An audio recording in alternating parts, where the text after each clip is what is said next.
What do you do when you panic?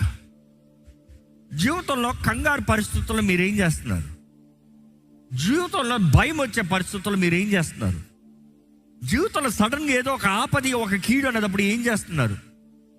ఈరోజు చాలామంది ఒక ఆపద అంటే దేవుడి సన్నిధిలో కనిపెట్టంటే లేదు, అంత టైం లేదు. దేవుడు ఎప్పుడు జవాబు స్లో ఇస్తాడు, దేవుడిని ఎవరు కనిపెడతానికి లేదు. దేవుడిని అడిగితే అది ఎప్పటికీ అయిపోతుంది, అంతలో నా పని అయిపోతుంది. కొంతమంది అంటారు ప్రార్థన చేస్తే అంతలోకి అంత పోతుందండి. ఏముంటుంది? ప్రార్థన నీకు అంత బలహీనంగా కనబడుతుందా? దేవుడిని అడుగుతా అంత బలహీనంగా కనబడుతుందా? దేవుడు అంత చేతకానులా కనబడుతున్నాడా? ప్రార్థన శక్తి జీవితాలని తారుమారు చేయగలిగింది. ప్రార్థన శక్తి ఎన్నో గొప్ప కార్యాలు దేవుడిని కిందకి దింపగలిగింది. ఏది నీ సమర్పణ? అందుకని అపవాది మింగేస్తున్నాడు. You give up, God will give you life. కాపాడుకుంటా అంటే పోగొట్టుకుంటామని యేసు ప్రభువు